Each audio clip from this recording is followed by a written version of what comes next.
I am a disciple of Jesus Christ. I won't look back.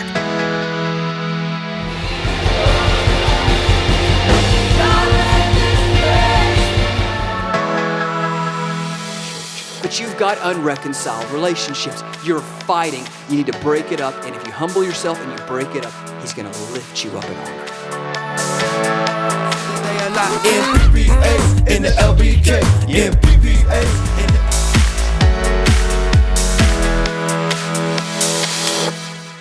How are we doing at 5 o'clock? Doing all right? Awesome. So glad that you're here to join us. Again, have the privilege to be here with you to speak today on volunteers, and want to encourage you to be a volunteer if you're not yet. And so that's what we're going to be talking about today. And there's no mystery. I'm not hiding anything from you. I'm trying to convince you to volunteer. Okay, so I'm just going to throw that out there from the very beginning. In fact, I want to make a few promises to you today that will maybe put you at ease. Maybe you have some insecurity, some fear about taking that next step to volunteer. And so I'm going to shoot straight with you and hopefully encourage some of you to take that bold next step of volunteering. So here's my first promise to you, if this is something you're considering. If you're considering serving on our prayer team, I promise you that if you have a legitimate fear of wetting your pants, we will not let you pray on the mic. Okay? Example, you see this kid? Went to see Santa. What happened? Poor kid. You feel for him, right? We wouldn't do that to you. How about this? If you're interested in serving on our parking team, something we've been doing recently is dressing people up in white spandex like the E-Life man, like this. And if you are concerned about either humility or your reputation, we will not put you in a white E-Life man suit. So know that that's safe as well. The next one would be First Impressions. If you're considering serving in First Impressions, but maybe you're worried how well you would handle talking to people. Maybe you like pets more than people, like this guy does. Hey, no judgment here, no perfect people allowed in PPA, right? So we will find another place for you. Maybe you want to serve, but you know you're terrified of children. Any men terrified of children? Can you relate to this? I know before I had children, I related to that completely. And so if that's you, we will put you as far away from children as possible. And then the last thing is this. I promise this. I'll go this far to say that if you have a gag reflex, if you want to serve in our E-Kids ministry, and you have a gag reflex to snot, throw up, or poop, don't worry about it. You don't have to clean it up. We'll have Ty clean it up, because Ty does have a gag reflex to all of those things, including many more things, I promise. I have a video that I found from 2 years ago, and this gives an example of how weak his stomach is. Check it out. Okay, a picture of a bed sore, and we're about to show Ty. All right.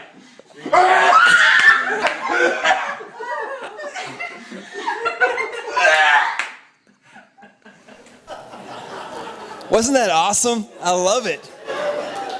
So any opportunity that I can see that, we're doing it, okay? So don't worry about cleaning up any of that. We'll put Ty on it right away. Well, listen, in all seriousness, I want to talk about why volunteers are such an important thing of what we do around here. I mean, you've probably noticed we heavily depend on volunteers. I mean, my hope is that as you've come in this place, you've noticed that. You've noticed that as people are greeting you at the front door, maybe possibly in the parking lot as you come in, people are opening the door for you, they're handing you a program, they're offering to find you a seat. Our kids ministry helping you check in, they're helping you in the kids area as well. And so hopefully you've had a really positive experience with our volunteers. And what we've learned that in the first 5 minutes of someone coming to church, someone determines what they think about that church. They've already formed their opinion within 5 minutes. That's before they get in the auditorium. They have formed their opinion about the church. And so we want to give people the absolute best first impression that we can. And we believe that's through our volunteers. And so we want you to team with us and be a part of what we're doing to contribute to what's happening here. And so instead of me speaking for 20 minutes about why you should volunteer, I'm going to have a few volunteers come up. And they're going to share with you some of their experiences and believe that will be much more impactful if you hear from them. So I'm going to invite them up. Will you give them a hand as they come up?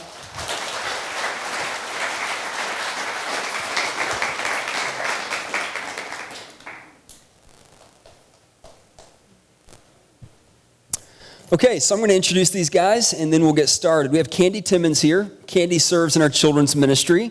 We have LaDon Horsford serves in First Impressions, and Dylan Wan serves on our prayer team. And so they have given me the privilege of being here, and I really think you're going to enjoy what they have to say. Very challenging stuff. And so why don't we start with you guys just expressing how long you've been volunteering and in what capacity you've been serving in. So Candy, we could start with you. I've been volunteering for over 2 years now, and I am a team leader at the 11:30 service on the elementary side. I'm LaDon, and I've been volunteering for a little over a year now. I volunteer with First Impressions, and am usually at one of the back doors handing out programs as you come in and greeting you. I'm Dylan, and I've been volunteering here at Eli for about 4 years. The last 3 years helping with prayer teams and helping at Wednesday night prayer as well. Awesome. So, as you can imagine, and some of you are in this very seat now, it can be intimidating to take any next step, right? Especially when it involves volunteering or serving and having to work with people you don't know and you have no experience with. And so we know there's a lot of barriers. We know there's a lot of excuses that we can make, a lot of obstacles in the way. And so the first thing I really would like you guys to answer is, what motivated you guys to take that first step? And just see if somebody would connect with that. So Candy, let's start with you and hear about what motivated you to start serving in our children's ministry. So I started volunteering because of my kids. Well, because of my son in particular. At the time when we first started coming, he was 4. And he was just so excited and ready to share with what he had learned every Sunday. I'm talking about running from these doors right here to the parking lot and to the car and just ready to tell, Mom, Dad, you want to know what I learned today? And it was really cool. Started opening up a lot more. He was really shy and timid, and he just started being more free, I guess you could say. And one night, I'm tucking him into bed, and he's really scared of the dark. Well, he was really scared of the dark. And I'm turning on his closet light and his hall light, like I always do. And he tells me, no, Mom, I'm fine. I turn around and look at him, and I'm like, what? Why? And he goes, well, Sunday at church, Mom, I learned about 3 men that got thrown into a fiery furnace, but they weren't scared because God was with them. And I look at him like, okay. And he goes, it says so in the Bible too, Mom, in Isaiah 41:10. And I look at him, and I go grab my Bible from the living room, and I go back to his room, and sure enough, it was right there. It said, fear not, for I, the Lord, your God, am always with you wherever you go. And I look up from my Bible, and I already know Trevor. He's got this eyebrow thing that he does whenever he knows he's right. So he's looking at me, he's like, and I'm like, oh, okay, good. And it was really powerful that my 4-year-old knew a memory verse, and not only knew that verse, but was actually living through that verse. It was one of those real proud mama moments. I was like, yeah, that's my baby. I'm proud of you. You go, boy. And it was just, I knew I had to take a next step. I had to be a part of another child's life. The way someone was committing to my son, I had to do the same thing.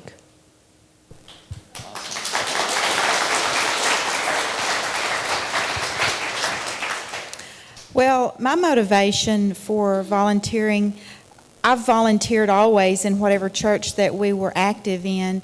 However, my motivation was a little bit different for Eli. The first time we came to visit, we drove up in the parking lot, and there were some people out there kind of showing us where to park. I thought, well, that's pretty neat. They must have a lot of people here. And so we got out of the car, walked a few steps, and there was another couple of people standing there greeting us as we walked in. And I thought, wow, they're doing the same thing.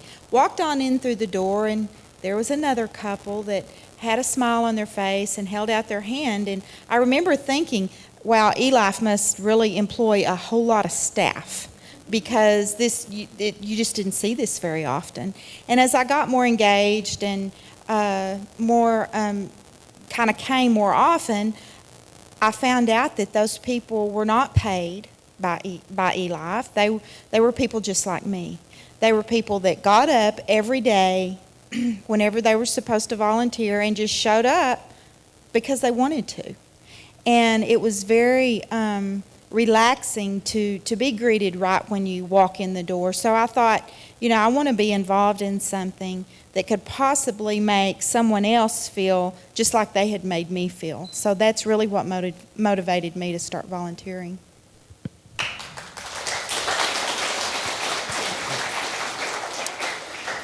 I guess I'd been going to Eli for about 2 months. When I started volunteering, I had volunteered at churches in the past and whatnot, and I was pretty new to Lubbock at that point in time. And I don't know, I could tell real quickly that God was moving here at Eli in a way that I had never seen before, as far as impacting people in a very unique way, breaking through a lot of barriers and whatnot that are harder to address at other places. And so I wanted to be a part of it, I guess, simple enough. I wanted to be a part of what God was doing here. And also, too, again, being new to Lubbock, I knew it would be a really good way to connect more deeply with the body of believers here and get to know people. And as far as working in prayer ministry and whatnot, the first year or two that I was going to Eli, I felt like I was like a regular on prayer or showing up at prayer teams. I was always getting prayer from people. I was always like dragging myself up to the front, just like, please pray for me. And was blessed a million times over by really sweet people who prayed for me at a very crucial time in my life. And so for me, I wanted to be able to do that in return for folks, to be a part of the thing that had blessed me so much at some very delicate times in my life, to be able to be a vessel for God's power and his voice for other people like they had with me. So that was it. Good. It's awesome. Did you notice a common theme? I mean, each one of them was impacted by volunteers. I mean, they experienced firsthand, like, how somebody volunteering in their life or in their child's life made an impression on them, made a difference in their life, and they wanted to in turn do the same thing for somebody else. And so I hope that you're experiencing some of that fruit now, and there will be a season in which you'll want to step out and to do the same thing, to provide somebody else the same experience that others have given you. The next thing I want to ask you guys is, what has been one of the most rewarding parts of volunteering in whatever area you're in? Because sometimes I think we come into volunteering thinking, here's what I'm going to offer. Look at me. Like, I'm going to offer a lot. This is going to be awesome. Or, we think more of what we're going to do for somebody else, having no idea what volunteering does for us. And so would you share some of the rewards that you guys have experienced from volunteering? LaDon, we'll start with you. Yeah, that's pretty easy for me to think of. Many times when I'm at one of the back doors greeting you as you come in, it's very easy to pick up on tension maybe, or a little bit of anxiety for someone that walks in for the first time. They have a little bit of a different look on their face. And it's amazing how just a hello, good morning, how are you doing, shaking their hand can seem to soften their face, can seem to kind of just relax those muscles. And I actually read a statistic years ago that it takes more muscles in your face to frown than it does to smile. And so smiling kind of becomes a reflex for people. If you're smiled at, you're going to automatically smile back. And so it's really cool for me to see someone walk in and have that kind of stern look on their face, and the second that you reach out to them in some way, it just kind of relaxes. And so for a short period of time at least, I feel like I really make a difference in that way. Yeah, Dylan, you want to go ahead? Yeah, I think for me, it has really helped me, or the most rewarding thing has been to feel more invested, I guess, to the mission of the kingdom here at Eli. Once I started volunteering, for me, I had a real quick, deep sense of belonging and purpose, greater than when I was just showing up on the weekends and watching church, so to speak. I felt a whole lot more connected to the ministry and invested, and almost kind of felt like church couldn't happen without me type deal. Not like, I can give so much, but, there's that sense where like you're an integral piece of the puzzle, that you'd have this 1,000-piece puzzle, and if one piece is missing, it's really irritating when you're trying to finish the puzzle. And so, it's the same deal. Like there's a lot of people in this church and a lot of people helping out, but for me, it felt like, man, I'm part of this mission. Like people's lives are helping be changed because of the little bit too that I'm helping contribute to everything. And plus too, helping on prayer teams and whatnot. That's something I get to do with my wife. And man, there's like no better thing in the world than to get to serve with your spouse, and do spiritual stuff with your spouse. It does absolute wonders for a marriage relationship. So that's been a huge blessing for the two of us. I have a couple of things that, really come to mind whenever he says rewarding. First is, when you start volunteering, the group of people that you volunteer with become your friends. And I'm going to say they even become your family. I'm really close with my volunteers, and I love them. They've got my number. We follow each other on Facebook and everything. Facebook is official. But it's really great. I mean, we go to a big church, and sometimes it feels like you can get lost in a sea of people. And it's nice to walk in and be like, hey, and from across auditorium or something, in the lobby. And just to have familiarity. It's comforting, it's soothing. It makes you feel like home. And also, I was really timid at first, shy, and didn't want to pray out loud or anything like that. But, volunteering with a lot of these kids, they go through a lot at home, and we get kids from all kinds of walks of life. And sometimes they come up to me and they're like, Candy, I'm having a rough week, or something happened, and I need you to pray for me. And I will pray for them. It's something really strong about a second grader coming up to you and asking for prayer. It really broke me out of my shell, and I feel made me more bold. Awesome. So, whenever you're in ministry, and whether that's pastoral or just as a volunteer, you don't always see the fruit right away. You're planting seeds. Sometimes you have the privilege of seeing that fruit, sometimes you don't. And so I'm sure that for you guys, there has been some encouraging highlights for you serving in whatever capacity you're serving that have really kind of refueled you, given you that passion to press forward, something that's kind of been something that's energized you because of the experience you had. Can you share about some of those encouraging highlights for you and something that just really motivates you to keep going? I'll have you start, Candy. Okay, so highlights. Whew. Okay, last December, I don't know if y'all remember, it was the weekend before Christmas services. We had baptisms, and I'm walking in 10 o'clock, like I always do, checking in my kids, and Tamara, the kids director, comes up to me, and she's like, has she talked to you? And I look at her like, who? And she goes, well, and then she says the parent's name, and I said, no, why? She goes, well, she called me this morning, she told me that she wants you to baptize her kids. And I'm a crybaby, guys. I can own it. I'm a big crybaby. And I started crying. I'm crying because I'm surprised. I'm crying because I'm honored. I'm crying because my makeup was pretty that day and now it's ruined. I had mascara and eyeliner just dripping down. It was a mess. But, it was an honor. It was such an honor. I mean, I checked these kids in. They were first-time guests. I put them in the system. They were coming regularly. I knew that they were taking the kid faith class. They had committed their life to Christ, and that they were getting baptized.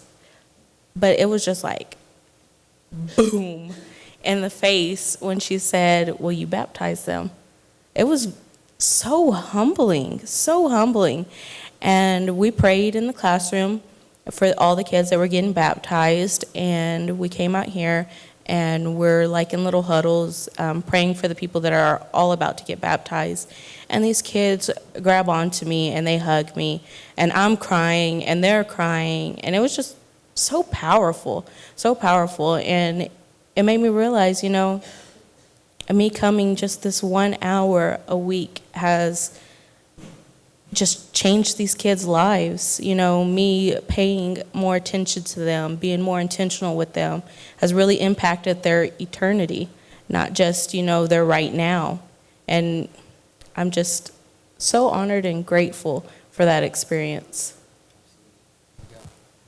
You know, one of the things I love about Experience Life is that we equip and empower you to do the ministry. And so it's not something that simply falls on the shoulders of the pastors, but we want you guys to know that you can play a role, you can play a part in ministering to others. So whether that's being on prayer teams and praying for people, or whether it's having the privilege of baptizing people that you've influenced, we want to give you those opportunities. And so I love that we give you guys that kind of empowerment to really make a difference. And it's really that's really a fruit when you get to experience those things. So Dylan, how about you? What was a moment that really was encouraging for you?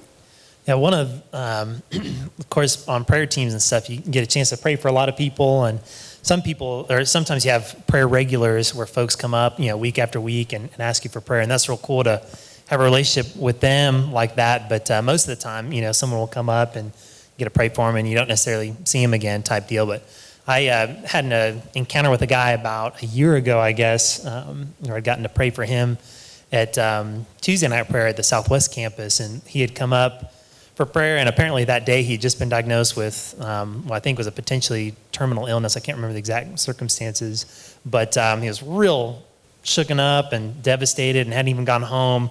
Had come straight to prayer from the doctor's office and was asking for prayer for that situation and strength and guidance and community. And he was new to E-Life and uncertain about how to deal with that new chapter in his life without community, and was real scared. And it was so we prayed, and you know, it was real powerful and real touching. And I didn't see him again after that. And then about 6 months later, I was in here for a prayer service or something, and they had a video talking about cool prayer stories, and this guy was on there, and I was like, hey, you know, I recognize that guy. And he was telling this story about how, you know, he'd been diagnosed with this illness, and things had just been so difficult, but God had sustained him and given us this incredible church community, and he'd gotten real connected with LTG and was starting to volunteer and, you know, enjoying the fruit and the benefits of volunteering and whatnot. And for him, he said it had all started when he got in prayer from some guy at Tuesday night prayer at Southwest. And I was like, yeah, you know.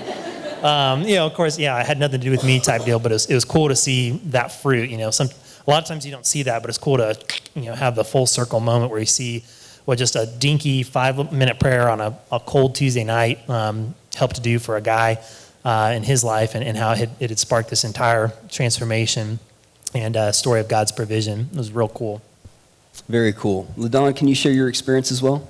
Yeah, it was one Sunday morning, and it was at the end of the service, and I was walking out, and a lady pulled me aside, and I'd never met her or anything, and she just began to share.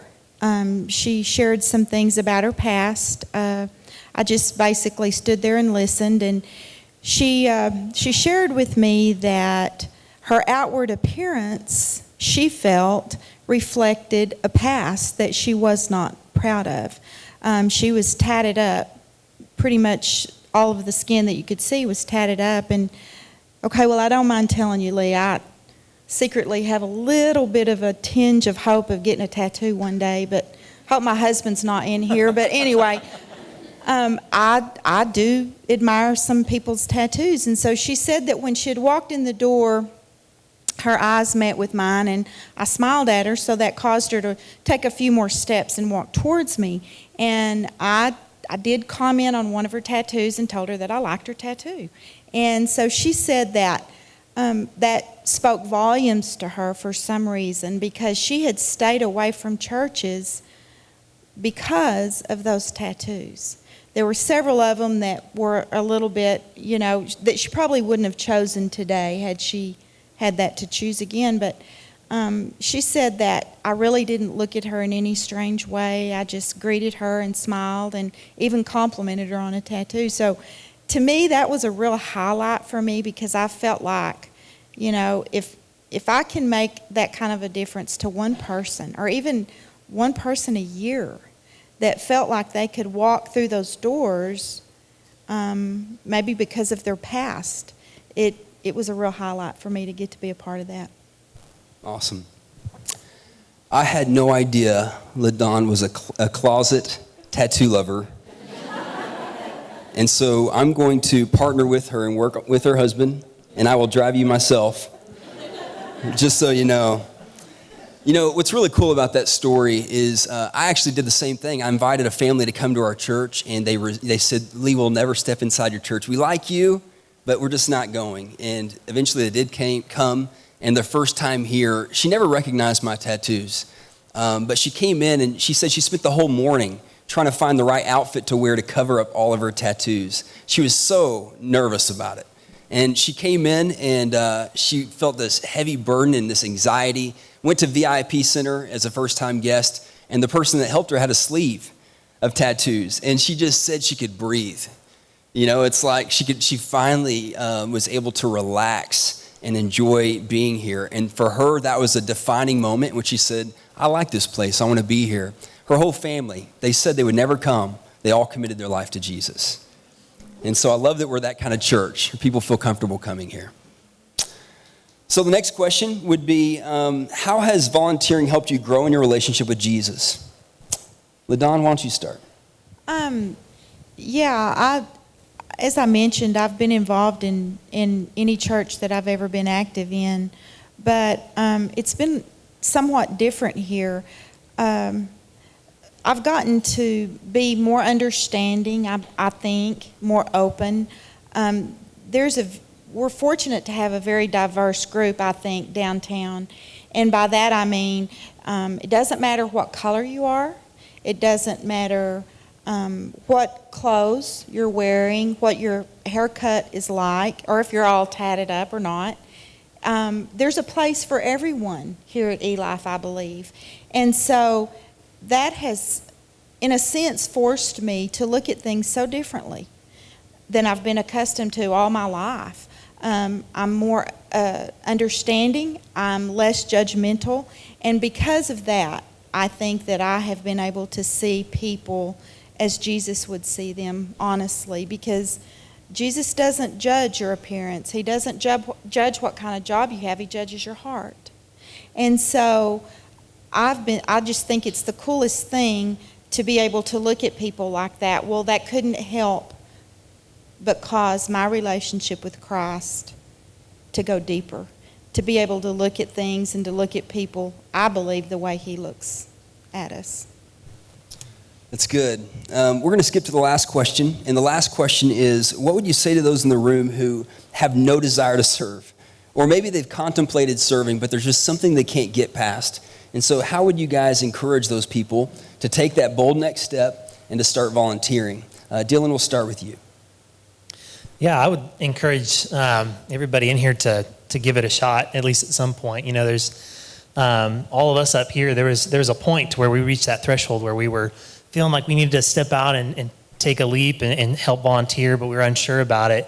And then boom, you know, years later, here we are type deal. So, I mean, we were all at that point too, and all of y'all have already made a choice to come to this place today and to even sit in this room. So y'all have already crossed that threshold. And so I'd really encourage y'all to give it a shot, to really consider taking that next step forward. There's a million different places to connect. There's a million different ways to use your gifts. I love praying for people. I don't like holding babies. Sorry, guys. Maybe one day when I have my own, but you know, so there's a million different ways to use your gifts. And ultimately, I think that God calls us to grow. It's a step in greater obedience, you know, and it's like ultimately you can only sit and watch church for so long before you get more involved or grow in that. It's kind of like being the creepy old dude in the kiddie pool. It's like ultimately you need to like go swim in the deep end, you know. You got to move past that and grow. And so I think that God calls us to do that, and this is an incredible way to obey that. I feel like, you know, we're all new at something at one point or another. We have first days at jobs, schools, asking somebody out, and it can be nerve-wracking. Sometimes we look at stuff like binoculars upside down or backwards, and it just seems so far-fetched that you can't even grasp it. But you turn it around and boom, there it is. It's closer and you can get there. Like, it's so rewarding. It really is. I'm not just saying this, because Lee asked me up here. It's so great to volunteer with not only the kids, but, the people. You get to build that community, and it's something really strong and something that I encourage greatly. If my parents came to this church, I'd be like, Mom, Dad, come on, get your shirts. We're going. And, of course, I'm not even going to get started with my parents, but they would, it would be rewarding for them. And I'm working towards bringing them over here slowly but surely, but it's great. It really is rewarding. I would just say don't wait any longer, honestly. Every day that you choose not to volunteer, I believe that you're just, you're missing out on the blessings, because the blessings that I've received by volunteering are just tenfold. I've been blessed so much more than I've blessed anyone else. So I would just say, just jump right in and see what God has in store for you, and just see what He would have you do in volunteering. Awesome. Can we give these guys one more hand? I think they did a great job.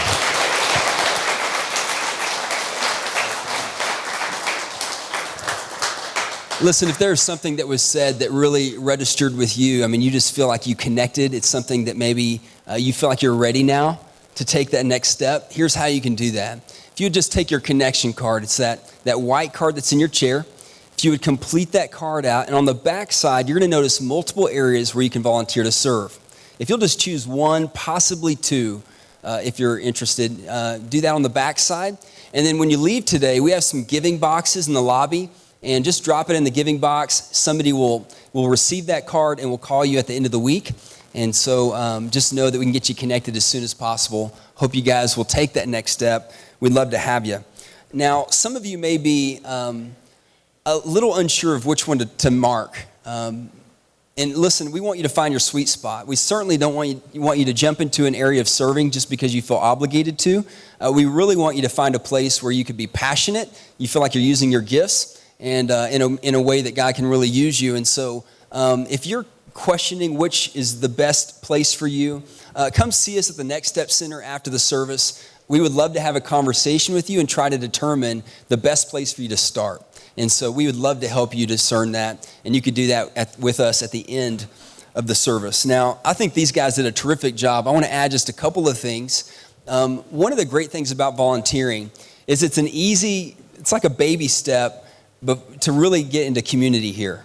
Now, LTG is absolutely the best way you can connect with people. A life transformation group, a small group in a home, that is the best way that you can really form really in-depth, meaningful relationships. But I know that can be intimidating. It can be hard to go from this room in your chair to someone's living room. I get that. And so a good next step is volunteering. And by volunteering, you're going to really get to know the people on your team and just get more familiar with them and feel like you're more a part of the church. And so it's a great next step for you guys to take. Second, Jesus said, I didn't come to be served, but to serve. And in Mark chapter 10, when you look at that passage, it's talking about, you have two guys, James and John. They're disciples of Jesus. And they pull Jesus to the side and they say, hey, Jesus, when you get your throne, when you get your kingdom, can you place us on the left and the right side of your throne? We want to be your right hand, your left hand man. And of course, Jesus lays the smack down and says, that's not how it works. And this is what he says. So we're going to look at Mark chapter 10. It says this. So Jesus called them together. All the disciples came together. And he said, you know that the rulers in this world lord it over their people, and officials flaunt their authority over those under them. But among you it will be different. Whoever wants to be a leader among you must be your servant. And whoever wants to be first among you must be a slave to everyone else. For even the Son of Man, it's talking about Jesus, for even Jesus came not to serve others and to give his life as a ransom for many. So he didn't come just to serve, but he came to be served, but to serve others and to give his life as a ransom. And so listen, when you come in this place, we really don't care your motive. We really don't care what brings you in here. We're simply glad you're here. And there's just a point, like what Dylan said, moving from the baby pool to the deep pool. There's a point where you challenge yourself to take some next steps to help you grow in your relationship with Jesus. If not, it could become stagnant, you know? If we sit in the same place and there's no movement and we're not challenging ourselves to grow, your relationship with Jesus can become stagnant. It could be stale. And we want all of you to move forward, to progress in your relationship with him and to grow in your relationship with him. And so my hope is that we're a church that doesn't come to be served, but we eventually transition to wanting to serve others. And that's my hope for you. Regardless of what brought you in this place, and we certainly create this environment for us to serve you, but there is a point, there is a time after committing your life to Jesus and wanting to be faithful to him, they're ready to press forward and say, God, now it's my turn to serve, to create the same experiences people have created for me. I want to be a part, not just a consumer anymore, but I want to contribute to what's happening here. And so that's my hope, is that some of you will take that bold next step today. Let me pray for us, and then we're going to worship some more. Father, I just want to pray that you would really move and work in the hearts of those in this room. I pray that you would give them the strength and the courage to take a next step, that they wouldn't be hesitant, they wouldn't be afraid, they wouldn't be reluctant to take these next steps of obedience. Help point them in the right direction. Help them discern the right place to volunteer. And I pray that you'd give them the courage to follow through. Father, I pray for all of us, God, that we would just learn, whether it's in this place or it's outside these walls, I pray that we would learn to not just want to live a life in which we expect people to serve us, but we would live a life desiring to serve them, to be a reflection of you in the world. And so help us have that heart like you have that heart, to demonstrate your love and your sacrifice like you had, and let us do that for others to see. We love you, Father. We're grateful for all that you've done in our life. And now we just want to give back to you because of all you've done for us. All these things we pray in your name. Amen. Thanks for checking out one of our messages today. For more information about our church or to watch other messages, you can go to our website at experiencelifenow.com. Let us know if we can serve you in any way, and we hope to see you real soon.